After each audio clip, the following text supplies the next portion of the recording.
All right. Shalom. Before I get started with this lesson, I want to give all praises, all honor, and all glory unto YAHAWAH, BAHASHAM, YAHAWASHI, BAHASHAM, RAWCHAA, QADASH. I want to give double honors to my elder apostles, to my elder bishops, and to my elder teachers of great millstone that ruled well, which taught me this truth, who are the true leaders of Israel today. And also peace, love, blessings, and salutations unto the elect. All right, shalom, shalom to the few sisters, the YAHAWAH, if they listen and follow this truth in all sincerity. Shalom to you sisters, YAHAWAH. And also shalom to the Israelite foreigners who believe in this truth, who may not have the typical physical appearance or aesthetic of a Hebrew Israelite, which are the so-called Negroes, Latinos, Native Americans, and so-called Hispanics. But you believe in this truth, right? Spiritually, your seed line, because that's what it's about, according to Numbers 1:18, goes back to being a Hebrew Israelite. Don't matter how you look. According to Deuteronomy 28:64, we were scattered amongst the other nations, and also other precepts as well that proves that we were scattered amongst the other nations, man. Right? But if you believe in this truth, no matter how you look, you're a Hebrew Israelite, man. All right, shalom, shalom. And, I want to get right into it. Major things are taking place. Biblical prophecy is unfolding right before our very eyes. And, all of us true, sincere believers are very excited, extremely excited, because we understand that the Lord is holding true to what he said he was going to do, man, via the prophecies, man. And this is why we say prophecy is very important. You got these other Israelite camps. They don't really go into prophecy. And when they do, they break it down incorrectly. Whether they're doing it out of sincerity, they're just sincerely wrong, or whether they sold out. More so, they sold out, a lot of them. But at the end of the day, biblical prophecy is unfolding right before our very eyes. And it's a beautiful thing, right? We just had that blood moon. I believe it was Tuesday, I think March the 3rd. And ultimately, you see what's going on with Israel, the U.S., and Iran. And it's all biblical prophecy. And things are going to intensify and get more and more, worse. The MOTB is getting ready to be mandated, man.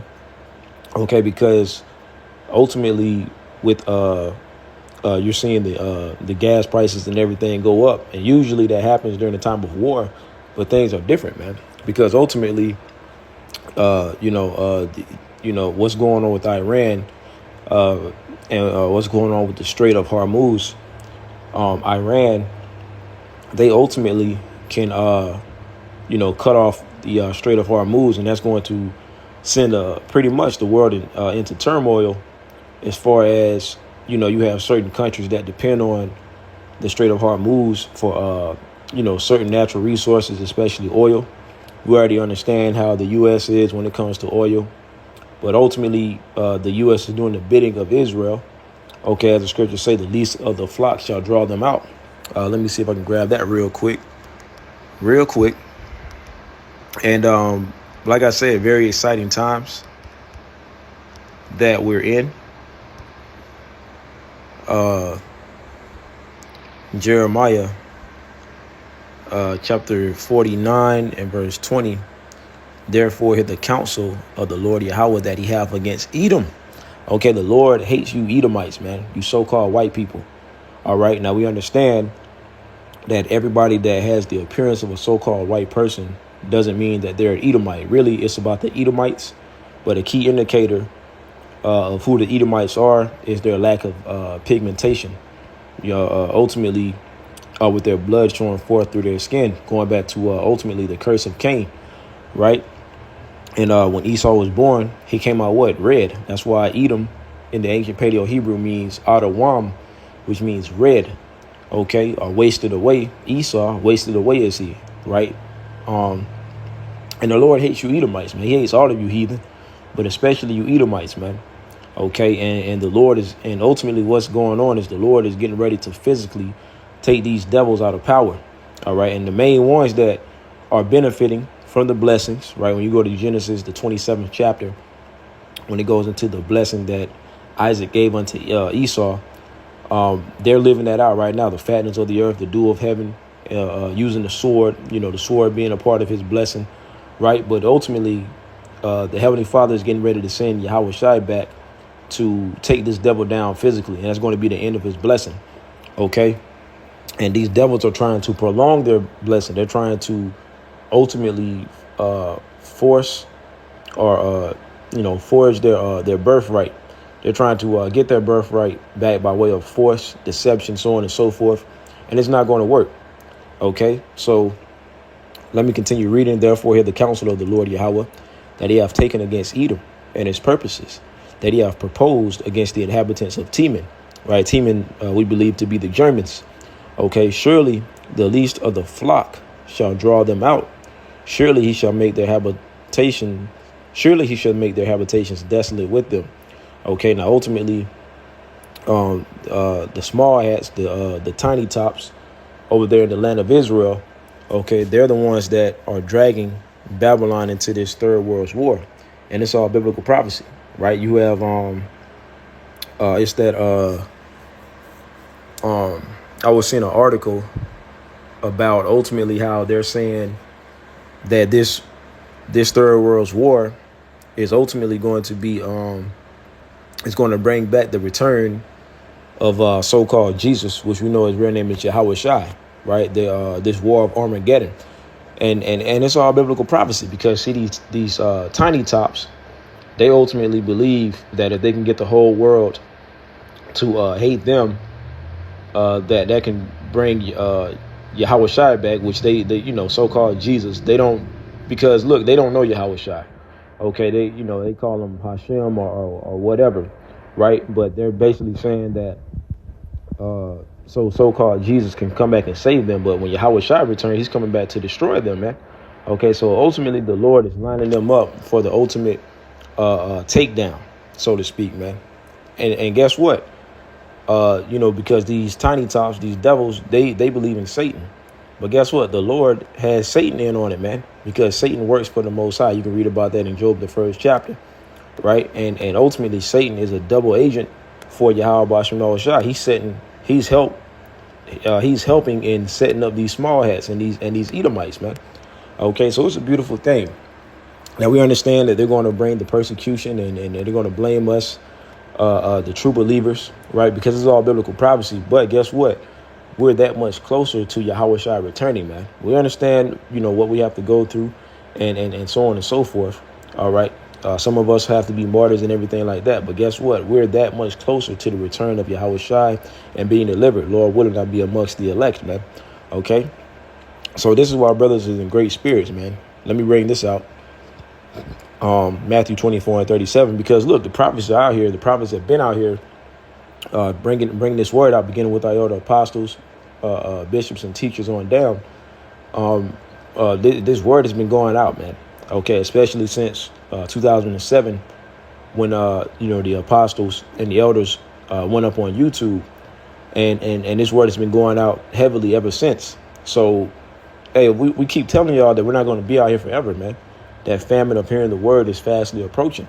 Okay, when you read Amos, as a matter of fact, let's grab that real quick. Amos, what is that, 8 and 11? Behold, Amos 8 and 11, behold, the day is come, saith the Lord power, Yahweh BAHASHAM YAHAWASHI, that I will send a famine in the land, not a famine of bread nor a thirst for water, but of hearing the words of the Lord Yahweh BAHASHAM YAHAWASHI. So we're not going to be out here forever. This word is not going to be always easily accessible as it is right now. Okay, the Lord is going to continue to put the spirit on Esau, because Esau is back taking down brothers' channels. I know the head brother, the elder of our camp, Bishop Hakah, they just pretty much struck his channel, which ultimately that's the camp page as well. Okay, they gave him a strike, so they're back doing that, man. And ultimately, and that's going to continue to increase, right? Because ultimately, this is the doings of Yahweh BAHASHAM YAHAWASHI, fulfilling prophecy, man. Okay, so beautiful times that we're in. So, hey, get this truth now while you can. Verse 12, and they shall wander from sea to sea, and from the north even to the east. They shall run to and fro to seek the word of the Lord Yahweh BAHASHAM YAHAWASHI, and shall not find it. So this truth is not going to always be easily accessible as it is right now, man. Okay, so we've been telling y'all that these things are going to happen. But guess what? The people are in the same spirit that they were during the time of Noah. We understand that Noah prophesied for a period of 120 years that the Lord was going to bring a great flood via the rain. And during that time, it never had rained up until that point, up until the point that it started raining. So the people, they thought Noah was crazy. Okay, and he was building an ark. They were scoffing and mocking, just like now. We're letting everyone know that the Lord is getting ready to bring wrath. He's going to hit Babylon, America, with 200 million nuclear warheads. Okay, and they're going to rain down and hit Babylon and destroy it. Now, that has never happened before, as far as nuclear missiles being launched on the soils of America. Hell, America has never been attacked by a foreign country. Because if you think about 9/11, that was an inside job. Everything that takes place are inside jobs. But see, the Lord is getting ready to put a particular spirit on these other nations in the spirit of war, ultimately to launch nuclear warheads upon America, man.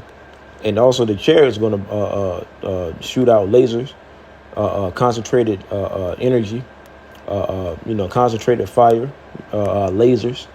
And it's going to burn up America, Babylon the Great. And we bring these things out. And you have people that laugh at us and scoff at us, right? Just like how they did Noah. But that's all right, man. Okay, because the same spirit that they were in back then, they're in now. And ultimately, they're going to be destroyed. Okay, Matthew 24:37. But as the days of Noah were, so shall also the coming of the Son of Man be. For as in the days that were before the flood, they were eating and drinking, marrying and giving in marriage, pretty much enjoying their vain lives, man. Okay, people still going to restaurants, out to eat, partying, being merry. All right, although the Lord is drying it up, they're still trying to force it now. Okay, but ultimately, that's what they were doing during the time of Noah, right? Rioting, having festivals and feasts and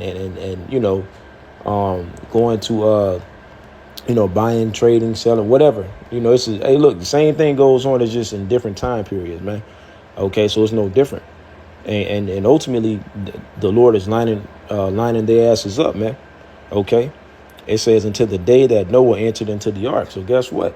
That time is coming to where they're going to see the men of the Lord get beamed up and delivered on a so-called UFO, and the Lord's multitude, that 1/3, certain women and children, wives of brothers and their children, so on and so forth. Friends of the prophets, whoever the Lord has set for salvation. And our enemies are going to see it, which I'll grab the scriptures, man. Okay. It says, and knew not until the flood came and took them all away. So shall also the coming of the Son of Man be. So guess what? That second death is going to be that flood of fire, the lake of fire. And 2/3 are going to partake in that, man. All right. Let me read this in Revelation, the 11th chapter and the 12th verse. Let's see. And it says, and they heard a great voice from heaven saying unto them, come up hither. And they ascended up to heaven in a cloud, and their enemies behold them. That cloud being the fathership, man, so-called UFO. Okay, and all of our enemies are going to see it. Okay, I can read that in right here. Let me see how far I want to go down. Well, let's go to verse 1. Yeah. Wisdom of Solomon 5:1. Then shall the righteous man stand in great boldness before the face of such as have afflicted him and made no account of his labors. And, ultimately you see the prophets calling out this devil for all the atrocities that he's done into the children of Israel.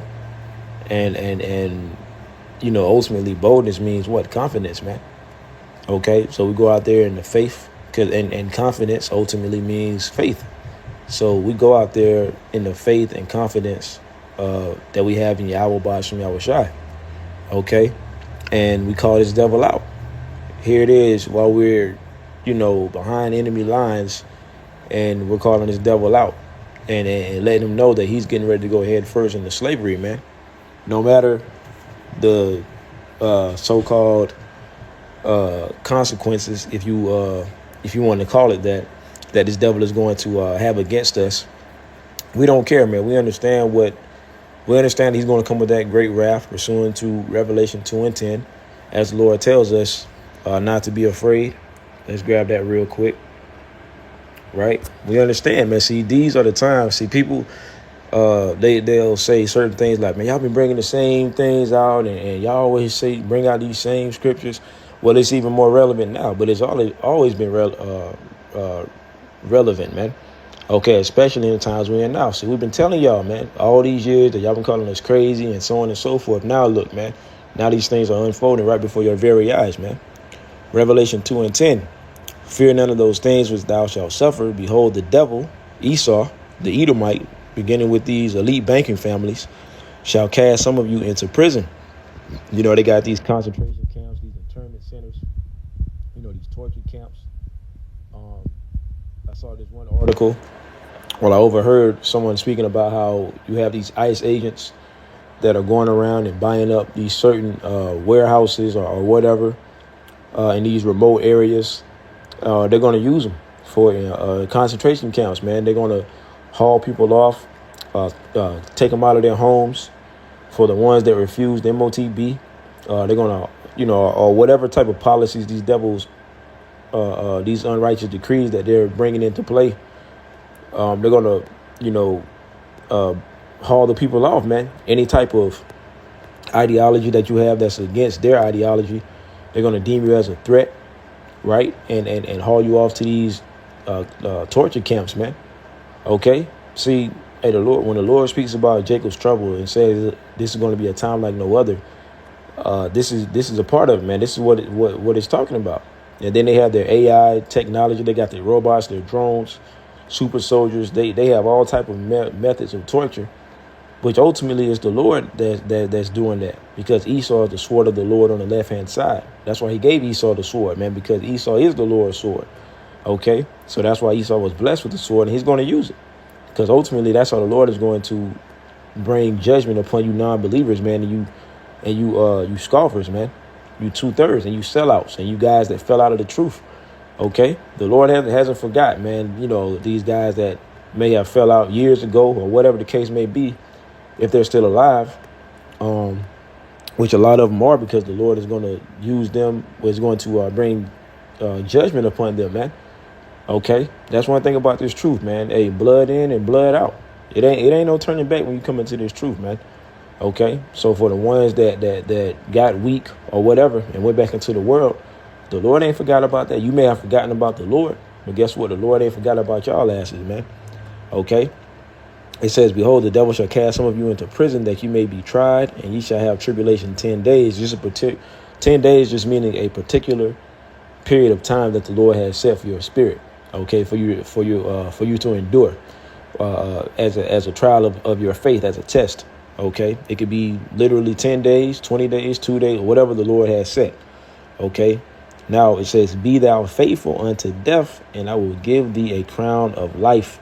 Okay, so we understand what this devil is getting ready to bring, but guess what, man? We're going to remain faithful in YAHAWASHI, even unto death, because we want those crowns of life, man. When you read 2nd Esdras, the 2nd chapter, around the 40th verse on down, it goes into the crowning ceremony of the elect, which, I mean, you know, every sincere Akim, every sincere brother out there wants to be a part of that, man, to have YAHAWASHI himself place crowns upon our heads, man.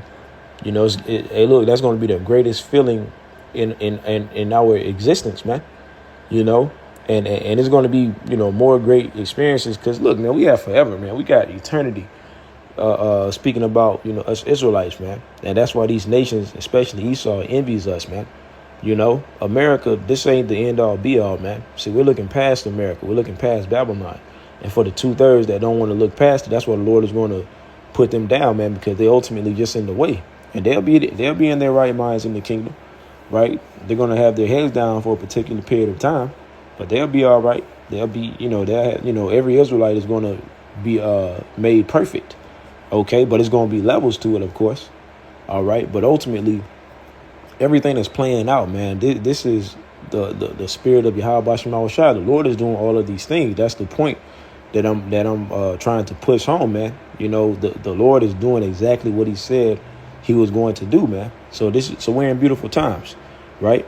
So let's go back to Revelation, the 11th chapter. And I want to go back to Wisdom of Solomon, the 5th chapter first. Now I'm going to read verse 1 once again. Then shall the righteous man, the elect, okay, the hopeful elect, stand in great boldness. You see the prophets on the highways and byways standing in great boldness, which the Lord said that was going to happen when you read Ezekiel, the 37th chapter, right? When you read, I'm in Revelation, the 11th chapter, but when you go up a verse to the 11th verse, it goes into how the Lord was going to bring us back. He's going to put that breath back into us. And ultimately, we're going to, stand upon our feet and prophesy on the highways and byways as you see. OK, so the Lord is doing everything. The prophecies are unfolded. And these elites, they see that, man. When you read Isaiah, the 13th chapter, when it says it shall go into the gates of the nobles. So they understand what's going on. That's why they're trying to do their certain rituals and sacrifices and so on and so forth, man. So ultimately, the same thing that was going on between Cain and Abel. Right, you got the righteous offering up a sacrifice, and you got the wicked offering up their sacrifice, right? And who did the Lord accept? Abel, okay, because Abel did a righteous sacrifice. He did it correctly, and Cain was rejected, and that's why Cain got upset. And what did he do? He slew Abel, ultimately trying to cut off that righteous line, and that's what Esau is trying to do today, okay? During the time of Herod, when he found out that Yahawashi was about to be born or was born, he wanted to try to cut him off, man. Okay, when he found out about Yahawashi was getting ready to be born, ultimately delivered, he tried to cut him off. That's what these devils are trying to do now, trying to cut off the prophets, trying to stop the Lord from returning, man. Okay, so ultimately you got these devils. They're all over the place, man. Okay, because they understand that Yahawashi got to return, but then you got certain articles coming out saying how they want so-called Jesus to return to save them, which ain't nobody coming to save you damn devils, man. See Esau, he thought that he was going to be able to just run off with the blessing and keep us cut off from learning who we are and keep the prophets cut off, and everything this devil is trying to do is backfiring on him, man. And it's going to just continue to backfire until these devils are in chains, man. Okay, so hey, call Lord YAHAWASHI that we have this truth. And as I said, we're in beautiful times, man. Verse 2, it's a lot if I'm all over the place, man, just in the spirit. Wisdom of Solomon 5 and 2 being the point when they see it, speaking about our enemies, because I read about our enemies are going to see us, right? Revelation 11 and 12. I'll read that once again. And they heard a great voice from heaven saying unto them, come up hither. And they ascended up to heaven in a cloud, a chariot, going into the fathership, and their enemies beheld them. All right. So this is ultimately going deeper into our enemies beholding us being beamed up. When they see it, speaking about our enemies, the heathen. And guess what? The 2/3, they're going to see it, too, because they are enemies right now on this side. Right. Because they're in a heathenistic state of mind. OK, when they see it, they shall be troubled with terrible fear and shall be amazed at the strangeness of his salvation, because and it says so far beyond all that they look for, because these regular Christians and these regular peon people, they're not looking to see the Lord deliver us in the fashion that he's about to deliver us in, man. All right. You have some people talk about this, the rapture, which that's not in the scriptures. They say people literally just going to be floating on a cloud. They're damn sure not expecting our Lord to have the appearance that he's going to have, a so-called black man, right? A melanated power. OK, with his angelic body of perfection, coming with great anger. Okay, they're not expecting that with a host of angels during this Third World War, right? When you read about it in 2nd Esdras, the 13th chapter, it goes into that, man, how he's going to invade. He's going to pull up on all of these nations that are going to be at war during World War III at its peak. Yahawashi is going to return. He's going to pull up on them, man. He's going to appear. and he's going to burn them up. He's going to destroy them. Like I said, when you read about that in 2nd Esdras, the 13th chapter, man. Okay, so these people, they're not expecting to see us be delivered in the fashion that we're going to be delivered in, man. Okay, when those nuclear warheads are raining down, the elect is going to be getting beamed up. Like it says in 1 Corinthians, the 15th chapter, right? Let's go there real quick. Let me grab that real quick. 1 Corinthians 15 and 52. In a moment, in the twinkling of an eye at the last trump, for the trumpet shall sound, and the dead shall be raised incorruptible, and we shall be changed. It says in a moment, in the twinkling of an eye, is ultimately going to be simultaneous. When those nuclear warheads are raining down, the elect is going to be getting beamed up. That's why it's another precept going into the righteous shall scarcely be saved. Let me see if I can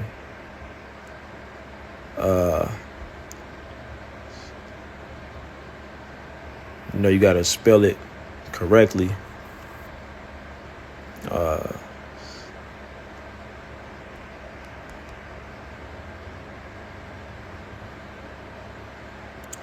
Let's see.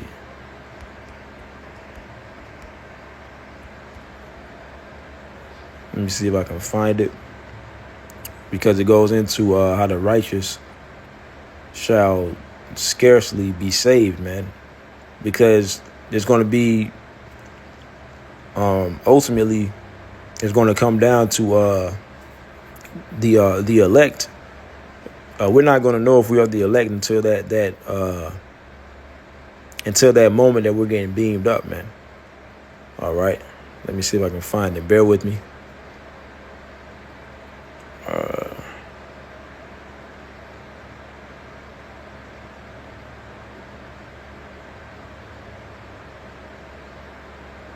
Let's see here. Let me try this, because that's going to take a while. Let me try this.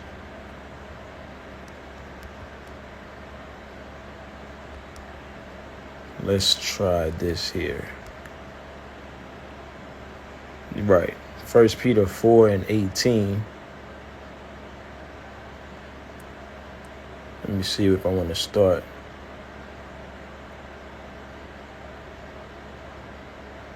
Yeah, let's get to the point. 1 Peter 4 and 18. And if the righteous scarcely be saved, where shall the ungodly and the sinner appear? And the ungodly and the sinner, they're going to appear in that lake of fire, because they're going to be getting burned up by those nuclear warheads, while the elect is going to be getting beamed up, man. And, as I was saying, ultimately, man, we're not going to know if we are the elect until that moment, So the elect is going to be afraid, man, and calling upon YAHAWASHI, praying, ultimately just having the faith, man, and pray that we get beamed up, 1 Corinthians 15 and 52, once again, in a moment, in the twinkling of an eye at the last trump, for the trumpet shall sound, and the dead shall be raised incorruptible. So instantaneously, that's when the elect is going to get those new bodies. That's why it says in a moment, in the twinkling of an eye, faster than you can blink, because we can't take these fleshly bodies on the fathership, man. Okay, as the scriptures say, flesh and blood shall not inherit the kingdom. Okay, and right here, 1 Corinthians 15 and 50. Now this I say, brethren, that flesh and blood cannot inherit the kingdom of the Most High. So these fleshly bodies that are subject unto sin, we're not going to take these on the fathership, man. Okay, because they're too defiled. Okay, so the Lord has to give us that body of perfection, which simultaneously that's going to be the new covenant. Because what's the new covenant? What's the second covenant? When the Lord is going to pretty much program our spirits to be 100% righteous, and being able to keep the laws perfectly, and the Lord won't have a reason to put us to death. You see, and I'll keep reading just to prove that point. We're going to get the victory over death. For this corruptible must put on incorruption, and this mortal must put on immortality. Right. So ultimately, we're going to get an upgrade, man. bodies that's going to match our righteous spirits, man. Because here it is, we have this truth, and we try to the best of our abilities to be perfect in righteousness, even though we understand that we can't, because we're in this weak flesh. Okay, but guess what? When the Lord upgrades, our bodies, we're going to be able to perfectly keep the law, statutes, and commandments, because we're going to have the body to match. We're going to have a body that's going to be able to do so. Okay, bodies that are not going to be subject unto sin. Okay, and really the only reason why the Lord puts us to death is because we transgress. Okay, because we sin being the transgressions of the Lord's law, statutes, and commandments, man. All right. So when this corruptible must put on, so when this corruptible shall have put on incorruption, and this mortal shall have put on immortality, then shall be brought to pass the saying that is written, death is swallowed up in victory. See, we're going to get the victory over death. Okay. O death, where is thy sting? O grave, where is thy victory? The sting of death is sin, and the strength of sin is the law. So really, sin is our kryptonite, man. Okay. But when the Lord takes that away from us, ain't going to be no stopping us, man. You see? But thanks be to Yahawah, which giveth us the victory through our Lord YAHAWASHI. See? Therefore, my beloved brethren, be ye steadfast, unmovable, always abounding in the work of the Lord, for as much as ye know that your labor is not in vain in the Lord, man. So we got great things coming. All right. Going back to Revelation 11 and verse 12, I read that our enemies are going to see us. And guess what? When they're seeing us getting beamed up, those nuclear warheads, they're still going to be raining down, and they're going to hit their target. And guess what? That target is going to be America, Babylon the Great. So that's why it says, in the same hour was there a great earthquake. That great earthquake is going to come from those nuclear warheads, 200 million, that's going to rain down upon Babylon, and it's going to, cause the earth to go into a great earthquake, man. Okay, which is going to cause tsunamis and all type of disaster. All right. And the 10th part of the city fell. That's speaking about America, Babylon the Great. You can go and look it up. America is actually sectioned off into 10 FEMA regions, if I'm not mistaken, man. Y'all can go and look it up. All right. So the Lord has, certain codes and key words that are pretty much linking the scriptures to the prophecies, man. Okay. Certain code words that he puts on the minds of these devils to come up with is ultimately, signs, man, and hidden cryptic messages for the elect to be able to decipher. It says, and in the earthquake were slain of men 7,000, and the remnant were affrighted. See, the elect is going to be afraid, because the elect is not going to know that they're the elect until they get beamed up. It says, and the remnant were affrighted and gave glory to the Most High of heaven. So we're going to be on the Father's ship, and we're going to be able to see the destruction of Babylon, of America. Okay, the land of our captivity, and we're going to give praise to YAHAWASHI, man. So, hey, and check this out. The second war is past, World War II, and behold, the third woe cometh quickly, World War III, and it's happening fast, man. So, hey, Lord willing, this is it, man. We're right here, man. So, just stay prayed up, and hey, to the best of your abilities, man, get right with YAHAWASHI, and hey, just keep the faith, man, and enduring to the end. Like it says in Matthew 24th chapter, you see. So it says the third woe cometh quickly, you see. So, hey, man, Lord willing, this lesson was edifying. I want to give all praises, honor, and glory to YAHAWASHI. BAHASHAM QADASH, double honors to my elder apostles, elder bishops, and to my elder teachers of Great Millstone who rule well, which taught me this truth. Peace, love, blessings, and salutations into the elect. Shalom.